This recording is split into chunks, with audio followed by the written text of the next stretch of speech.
বন্ধুরা, math tube চ্যানেলে তোমাদের সবাইকে স্বাগত। আমাদের আজকের বিষয় অনুপাত ও সমানুপাত, রেশিও ও প্রপোর্শন।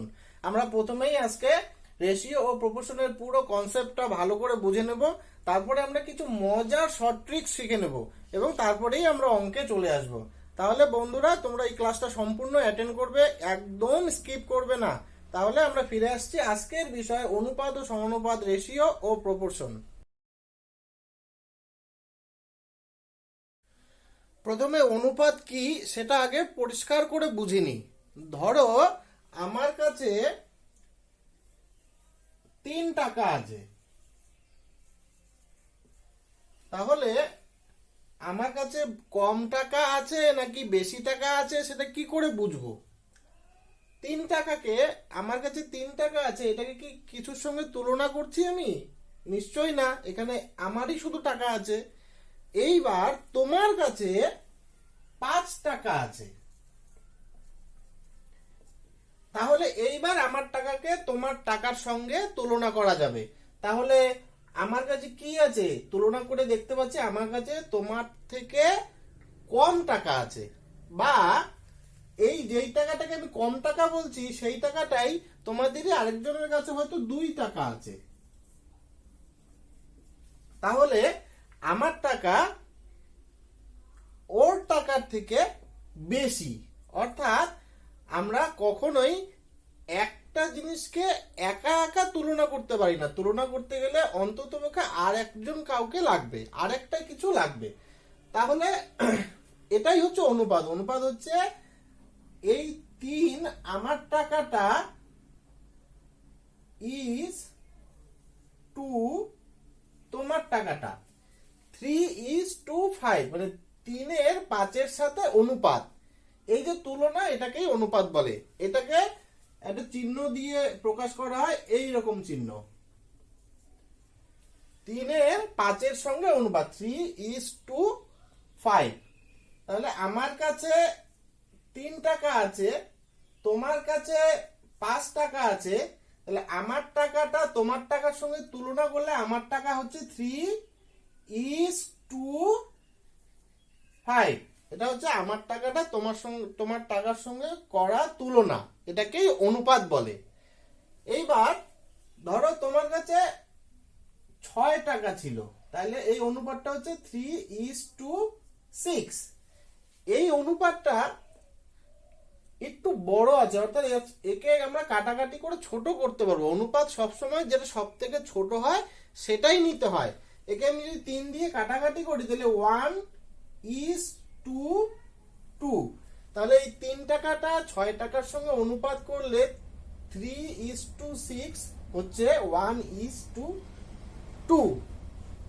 এবার এটা গেল অনুপাত। এবার আরেকটা অনুপাত নিচ্ছি,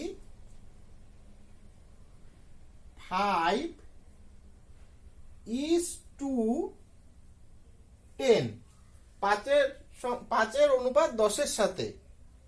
এটাকেও ছোট করি, 1:2। কাটাকাটি 5 দিয়ে কাটাকাটি, 5 × 5, 5 × 2 = 10। তাহলে এইখানে একটা অনুপাত ছিল 3:6, আর এখানে একটা অনুপাত আছে 5:10। এই দুইটা অনুপাত কাটাকাটি করে এখানেও আসলো 1:2, এখানেও আসলো 1:2। তাহলে এই যে দুইটা অনুপাত দেখা যাচ্ছে একই, কিন্তু সংখ্যাগুলো আলাদা ছিল। এই রকম দুইটা অনুপাত যারা কিনা একই, তাদেরকে বলে সমানুপাত।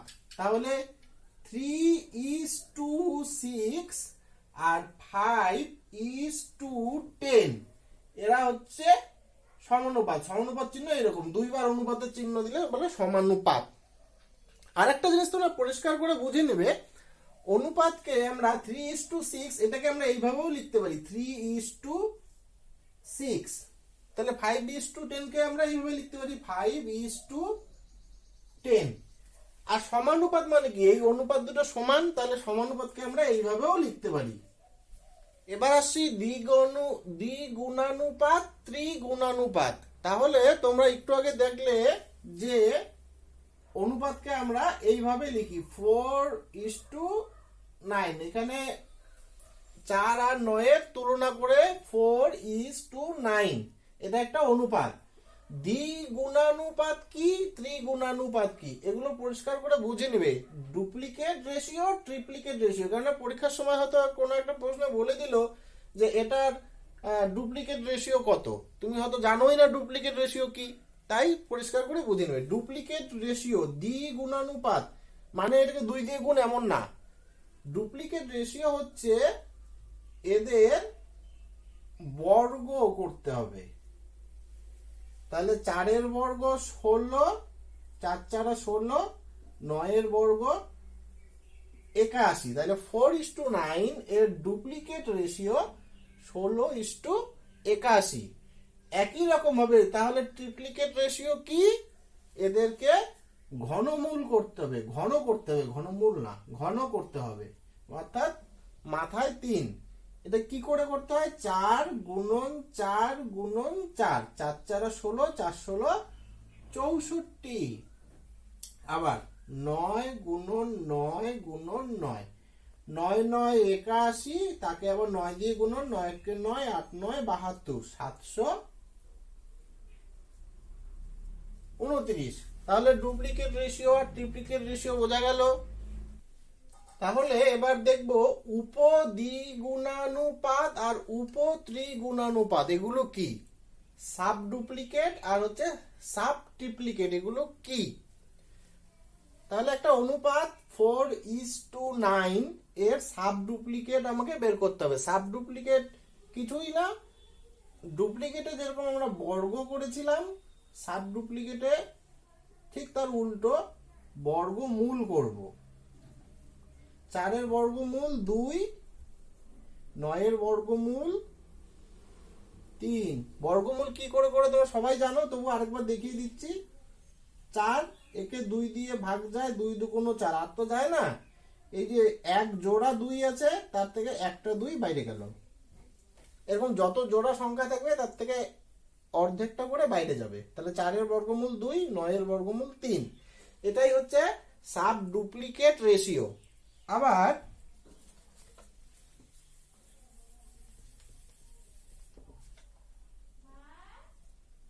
আরেকটা অনুপাত নিই, 27:64 এর সাব ট্রিপ্লিকেট রেশিও। সাব ট্রিপ্লিকেট রেশিও কি, এটা ঘনমূল করতে হবে। ঘনমূল, ঘনমূল কি করে করে, বর্গমূলে যেমন এক জোড়া থেকে একটা বাইরে যায়, ঘনমূলে 3টা থেকে একটা বাইরে যায়। 27, 3 দিয়ে যায়, 3 9 27, আবার 3 দিয়ে যায়, 3 3 9, এই যে 3টা 3 থেকে একটা 3 বাইরে যাবে, 27 এর ঘনমূল হয় 3:2। 64 ঘনমূল কত হবে, 4 4 16, 4 16 64, 4। এই যে 27:64 এর সাব ট্রিপ্লিকেট রেশিও হচ্ছে 3:4। এবারে দেখব মিশ্র বা যৌগিক বা জটিল অনুপাত কি, ইংরেজিতে কমপ্লেক্স রেশিও। এটা কি, 3টে অনুপাত দেওয়া আছে, 7:3, 2:5, 3:7। যৌগিক অনুপাত হচ্ছে এদের যে যার তুলনা হচ্ছিল, এর মধ্যে 7:3, মানে 7 এর তুলনা হচ্ছে এখানে 2, এখানে 3, এগুলোকে কিছুই না, এগুলোকে গুণ করে দিতে হবে।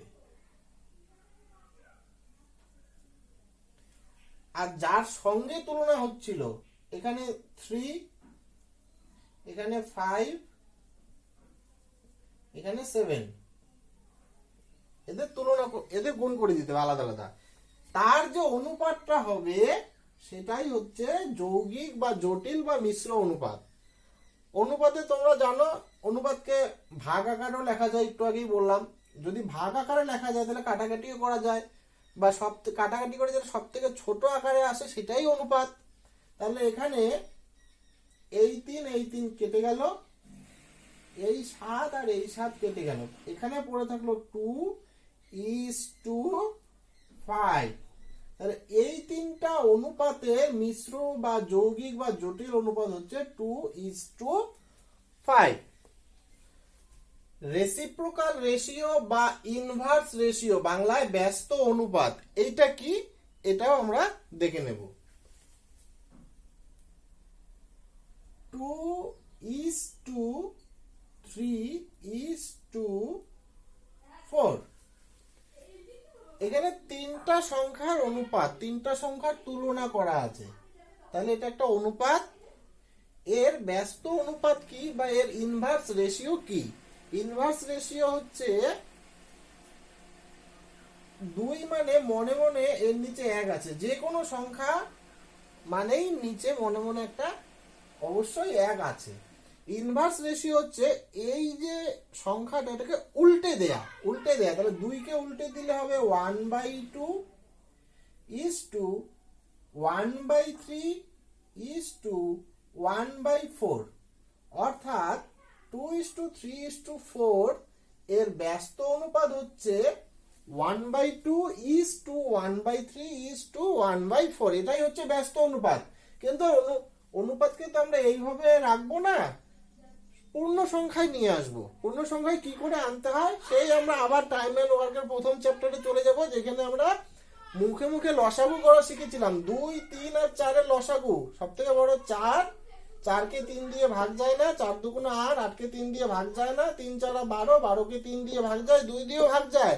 তাহলে সবাইকে 12 দিয়ে গুণ করে দিব, সবাইকে 12 দিয়ে গুণ করে দিব। যেমন কাটাকাটি করা যায় তেমন গুণও করা যায়। 12 দিয়ে এই হাফকে গুণ করলে 2 আর 12 কেটে গিয়ে এখানে থাকবে 6:2, 3 আর 12 কেটে গিয়ে 4 কে 4, আবার এর সঙ্গে যখন 12 গুণ করো তখন 4 আর 12 কেটে গিয়ে 3, 3 কে 3। তাহলে 2:3:4 এর ইনভার্স রেশিও 6:4:3।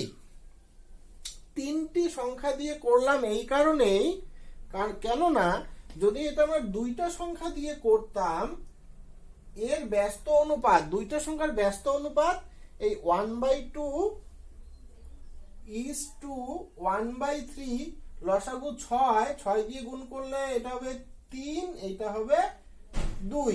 দুইটা সংখ্যার ব্যস্ত অনুপাত সবসময় ওই দুইটা সংখ্যায় উল্টোটা হয়। 2:3 এর ব্যস্ত অনুপাত 3:2। এটা সহজ, এই কারণেই তিনটে সংখ্যা দিয়ে ব্যস্ত অনুপাত বুঝলাম। যখন তিনটে সংখ্যা দিয়ে ব্যস্ত অনুপাত করব তখন 2:3:4 এর ব্যস্ত অনুপাত কখনোই 4:3:2 এরকম হবে না।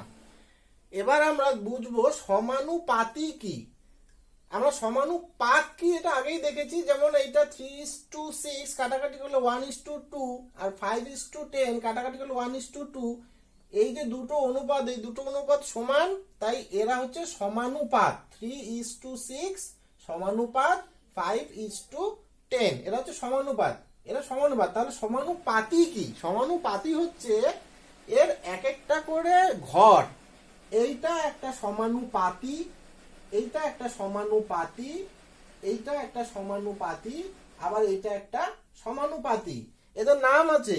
এইটাকে বলে প্রথম সমানুপাতি, এটাকে বলে চতুর্থ সমানুপাতি। তাহলে একইভাবে এটা দ্বিতীয় সমানুপাতি, এটা তৃতীয় সমানুপাতি। আবার 3:6 সমানুপাত 6:12। এখানে কাটাকাটি করলে 1:2, এখানেও কাটাকাটি করলে 1:2। এখানে 3:6 আর এখানে 6:12। কাটাকাটি করলে 1:2, এখানেও কাটাকাটি করলে 1:2। তাহলে এরা এই অনুপাত দুটো হচ্ছে সমানুপাত। কিন্তু এখানে তোমরা দেখবে মাঝখানের সংখ্যাটা একই, অর্থাৎ দ্বিতীয় আর তৃতীয় অনুপাতটা একই। এরকম দ্বিতীয় তৃতীয় অনুপাত একই হলে এইটাকে আমরা তখন এইভাবে লিখি 3:6:12। তাহলে এটা তো সমানুপাত, এটাও সমানুপাত। এখানে এই দুটো একই হওয়ার জন্য এখানে 4টা সংখ্যার বদলে 3টে সংখ্যা আছে। এটাও সমানুপাত, অর্থাৎ দুইটার বেশি আরেকটা যখন 3টে চলে আসবে এটাও সমানুপাত। তাহলে এইখানে সমানুপাতি কাকে বলে? এখানে এইটা হচ্ছে প্রথম সমানুপাতি, এইটা তো আর চতুর্থ সমানুপাতি নয়, এটা তৃতীয় সমানুপাতি, এটা প্রথম সমানুপাতি। এইটাকে কি বলবো, দ্বিতীয় বলবো না কি বলবো? এটাকে বলবো আমরা তখন মধ্য সমানুপাতি। যেহেতু 3টেই থাকে তাই এখানে প্রথম চতুর্থ দ্বিতীয় তৃতীয় এরকম হবে না। এটা প্রথম সমানুপাতি, এটা তৃতীয় সমানুপাতি, এটা মধ্য সমানুপাতি। অর্থাৎ কোনো অঙ্কে যদি বলা থাকে মধ্য সমানুপাতি, তাহলে তোমরা বুঝে নিবে এটা এই রকম ফিগার। তাহলে সমানুপাতি কি আমরা বুঝলাম, প্রথম সমানুপাতি, দ্বিতীয় সমানুপাতি, তৃতীয় সমানুপাতি, চতুর্থ সমানুপাতি। এখন পরীক্ষার সময় যদি একটা সমানুপাতি না দেয়া থাকে, অর্থাৎ বের করতে বলে, দেখা গেল এই সমানুপাতিটি দেওয়া নেই, বের করতে বলেছে, তখন কি করব? সমানুপাতির নিয়ম হচ্ছে এই বাইরের দুটোর গুণফল ভিতরের দুটোর গুণফলের সমান হয়। বাইরের দুটোর গুণফল ভিতরের দুটোর গুণফলের সমান হয়। অর্থাৎ যদি আমাকে ভিতরের একটা বের করতে বলে, দ্বিতীয় অথবা তৃতীয় যে কোনো একটা যদি বের করতে বলে, এখানে দ্বিতীয় বের করতে বলেছে,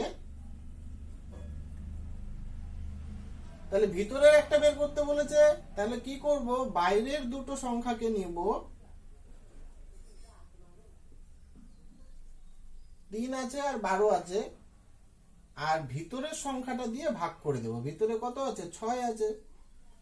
যেহেতু বাইরের দুইটা সংখ্যার গুণফল ভিতরের দুইটা সংখ্যার গুণফলের সমান হয়, অর্থাৎ ভিতরে ছিল 6 গুণন আরেকটা সংখ্যা যেটা কিনা জানি না, বাইরে ছিল 3 আর 12, তাহলে আমাকে এইটা বের করতে হবে। এইদিকে 6 বর্ডার পার করলে পরে ওইদিকে, এদিকে গুণ ছিল ওইদিকে গেলে ভাগ হয়ে যাবে। অর্থাৎ ভিতরের কোন একটা সংখ্যা বের করতে বললে বাইরের দুইটা গুণ করে ভিতরের আরেকটা দিয়ে ভাগ করে দিব। 6 দুগুণ 12, 3 দুগুণ 6, বেরিয়ে গেল। এখানে 6ই ছিল তখন, এখানে তখন 6ই ছিল, বেরিয়ে গেল। যদি বাইরের কোন সংখ্যা বের করতে বলে, প্রথম অথবা চতুর্থ, তার মধ্যে যে কোনো একটা দেয়া নেই, এখানে 12 ছিল মনে করি, এখানে এটা দেয়া নেই, এটা বের করতে হবে। যখন বাইরের কোন একটা সংখ্যা বের করতে বলবে, তখন একই রকম ভাবে ভিতরের দুইটা গুণ করে দিব, বাইরের আরেকটা সংখ্যা দিয়ে ভাগ করে দিব। 6 দুগুণ 12, বেরিয়ে গেল। তাহলে সমানুপাতের কোন একটা সমানুপাতি বের করতে বললে কি করব? যদি বাইরেরটা বের করতে বলে, তাহলে ভিতরের দুটো গুণ করে বাইরের আরেকটা দিয়ে ভাগ করে দিব। আর যদি ভিতরের দুইটার একটা বের করতে বলে, তাহলে বাইরের দুটো গুণ করে ভিতরের আরেকটা দিয়ে ভাগ করে দিব। এইবার সমানুপাতটা যদি এইরকম হয় 3:6:12, তখন তো এর ভিতরে দুইটা বাইরে দুইটা এরকম নাই। তখন কি হয়? তখন শুধু বাইরে দুইটা থাকে আর ভিতরে একটাই থাকে। তখন কি করে বের করব? যদি ভিতরেরটাকে বের করতে বলে, অর্থাৎ 6 এই জায়গায় কোশ্চেন মার্ক আছে, এটা জানি না এখানে কত আছে, আমরা জানি না।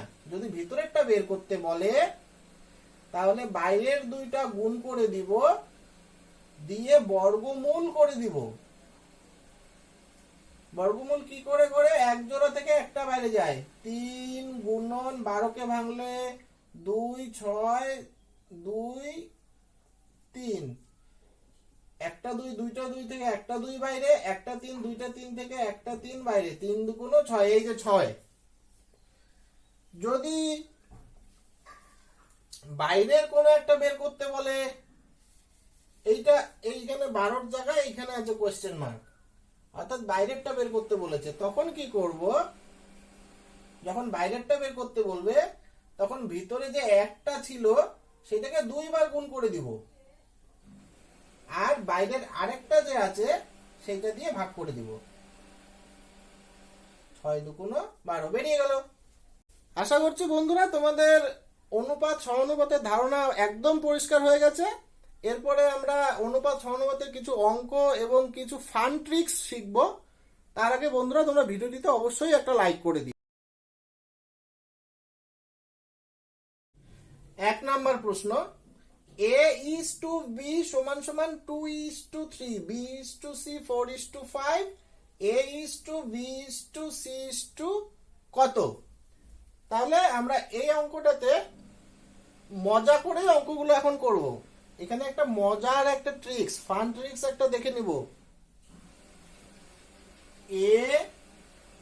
A:B:C, A:B হচ্ছে 2:3, B:C হচ্ছে 4:5, বের করতে বলেছে a is to b is to c কত। দেখবো মজার ট্রিকটা কি, এইখানে এই ঘরটা ফাঁকা আছে আর এইখানে এই ঘরটা ফাঁকা আছে, যেই ঘরটা ফাঁকা আছে তার প্রতিবেশী কে, তার প্রতিবেশী হচ্ছে 3, তাহলে এখানে 3 বসিয়ে দেব। এখানে এই ঘরটা ফাঁকা আছে, এর প্রতিবেশী কে 4, এখানে 4 বসিয়ে দিব। তাহলে এই দুইটা গুণ করব, 4 দুগুণ 8, 3 4 12, 3 5 15, কাটাকাটি কি যায়, কাটাকাটি যায় না। তাহলে a is to b is to c হচ্ছে 8 is to 12 is to 15। আরেকটা মজার ট্রিক্স দেখে নি, a is to b হচ্ছে 2 is to 3, b is to c হচ্ছে 4 is to 5। এখানে মজার ট্রিক্সটা হচ্ছে আমরা এখানে ছোটবেলায় ক খ পড়তে গিয়ে যে হাঁটু ভাঙা দ পড়েছিলাম, এইরকম এই হাঁটু ভাঙা দ ট্রিক্স এইরকম এইরকম এইরকম এইরকম, মানে 4 দুগুণ 8, এইরকম মানে 3 4 12, এইরকম মানে 3 5 15। a is to b is to c হচ্ছে 8 is to 12 is to 15। দারুণ মজার ট্রিক্স।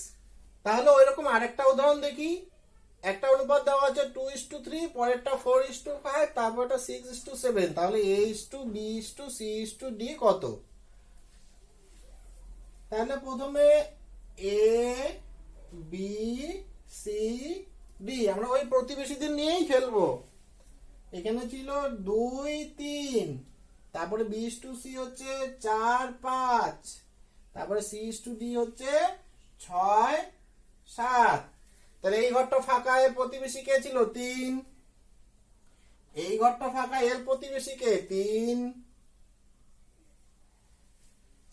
এই ঘরটা ফাঁকা, এর প্রতিবেশী কে 5, এই ঘরটা ফাঁকা, এর প্রতিবেশী কে 4, এখানে দুটো ঘর ফাঁকা আছে, এর প্রতিবেশী হচ্ছে 6, এরও প্রতিবেশী হচ্ছে 6। তাহলে গুণ করে দেব,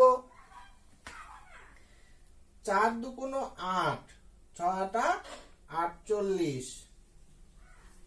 তোমরা যখন অঙ্কগুলো একদম বুঝে যাবে, একদম যখন তোমাদের কনসেপ্ট ক্লিয়ার হবে, তখন তোমরা কিন্তু এখানে একবারে কাটাকাটি করেও গুণটা করতে পারবে। কি রকম কাটাকাটি, মানে কি সবগুলো থেকেই কাটা যেতে হবে। যেমন এখানেও 3 আছে, এখানেও 3 আছে, এখানেও 3 আছে, আর এখানে 6 কে 3 দিয়ে কাটলে 3 দুগুণ 6, তাহলে সবগুলো থেকে 3 কাটতে পারলাম। আবার আর নেই, তাহলে 4 দুগুণ 8 দুগুণ 16, 4 6 24, 5 6 30, 5 7 35। a is to b is to c is to d 16 is to 24 is to 30 is to 35। 2 number অঙ্ক, a is to b half is to 1/3, b is to c 1/3 is to 1/4, a is to b is to c সমান সমান কত। তো ব্যস্ত অনুপাত শেখানোর সময় তোমাদের বলেছিলাম দুটো সংখ্যার ব্যস্ত অনুপাত সবসময় উল্টে দিলেই হয়ে যায়, অর্থাৎ 1 is to 2 is to 1/3, এটার হবে হচ্ছে 3 is to 2, এটার হবে 4 is to 3, অর্থাৎ ভগ্নাংশ থেকে পূর্ণ সংখ্যায় নিয়ে এলাম। যদি বলো যে কি করে নিয়ে এলেন, দেখিয়ে দিই একবার। ছিল 1/2 is to 1/3, 2 আর 3 এর লসাগু 6, 6 দিয়ে সবাইকে গুণ করব, 6 দিয়ে একে গুণ করলে 6 আর 2 কাটাকাটি গিয়ে 3, এখানে 6 দিয়ে গুণ করলে 3 আর 6 কাটাকাটি গিয়ে 2। আবার ব্যস্ত অনুপাত করার সময় বলেছিলাম দুইটা সংখ্যার ব্যস্ত অনুপাত করে দেখার দরকার নেই, ও ঘুরিয়ে দিলেই হয়ে গেল। 1/2 is to 1/3 সমান সমান 3 is to 2, 1/3 is to 1/4 সমান সমান 4 is to 3। তাহলে এই অঙ্কটা এখন আবার আগের অঙ্কের মতোই হয়ে গেল। a is to b is to c কত। যদি এরকম দুটো দেয়া থাকে, তিনটা বের করতে বলে, তাহলে দ মেথডেই করে দেবো, খুব তাড়াতাড়ি হয়ে যাবে। এই যে এরকম 3 4 12, 4 দুগুণ 8, 3 দুগুণ 6, 2 দিয়ে কাটাকাটি যাবে, 6 দুগুণ 12, 4 দুগুণ 8, 3 দুগুণ 6, 6 is to 4 is to 3। 3 নম্বর অঙ্ক 2 3 8 এর চতুর্থ সমানুপাতি কত? চতুর্থ মানে কি? বর্ডারেরটা, কিনারেরটা, বাইরেরটা কি করে বের করতে হয়? চতুর্থটা কি করে বের করতে হয়? ভিতরের দুইটা গুণ করে দিতে হয়, আর বাইরের যে আরেকটা ছিল সেটা দিয়ে ভাগ করে দিতে হয়। 4 2 8, 3 4 12। তাহলে 2 3 8 এর চতুর্থ সমানুপাতি হচ্ছে 12। 4 নম্বর অঙ্ক 4 ও 12 এর তৃতীয় সমানুপাতি কত? তৃতীয় সমানুপাতি মানে কি? এখানে তিনটা নিয়ে সমানুপাতটা তিনটা নিয়ে তৃতীয় সমানুপাতি হলে বাইরেরটা বের করতে হবে। বাইরেরটা তৃতীয় সমানুপাতি, বাইরেরটা কি করে বের করে? ভিতরেরটাকে দুইবার গুণ করে দিতে হয়, আরেকটা যেটা বাইরের ছিল সেটাকে ভাগ করে দিতে হয়। 4 3 12, 3 12 36। আরেকটা অঙ্ক দেখে নি, 4 ও 36 এর মধ্য সমানুপাতি কত? তাহলে এখানেও তিনটে নিয়ে সমানুপাতটা তিনটে নিয়ে 4 36 আর মাঝখানেরটা কত? তাহলে তোমরা তো এটা শিখেই গেছো, তোমরা তো বুঝেই গেছো, এটা তোমাদের বাড়ির কাজ থাকলো। আশা করছি বন্ধুরা তোমাদের অনুপাত সমানুপাতের কনসেপ্টটা ক্লিয়ার হয়ে গেছে। পরবর্তী ক্লাসে আমরা আরো অনুপাত সমানুপাতের বিশাল ব্যক্তি থেকে আরো কিছুটা তুলে ধরবো। তোমরা সঙ্গে থাকবে, ভিডিওটা প্রচুর পরিমাণে শেয়ার করবে, লাইক করবে, বন্ধুদেরকে বলবে ভিডিওটা সাবস্ক্রাইব করতে। আর হ্যাঁ বন্ধুরা, তোমরা হোম টাস্কগুলো অবশ্যই করবে, কমেন্টে জানাবে, এবং ম্যাথটিউব বলে যে ফেসবুক পেজ আছে, ডেসক্রিপশনে তোমরা এই লিংক পেয়ে যাবে। ভিডিওর নিচে ডেসক্রিপশনে এই পেজের লিংক আছে, ফেসবুক পেজ। এখানে তোমাদেরকে হোম টাস্ক দেওয়া হয়েছে, সেই হোম টাস্কগুলোও তোমরা করবে, করে কমেন্টে তোমরা উত্তর অবশ্যই জানাবে। ধন্যবাদ বন্ধুরা।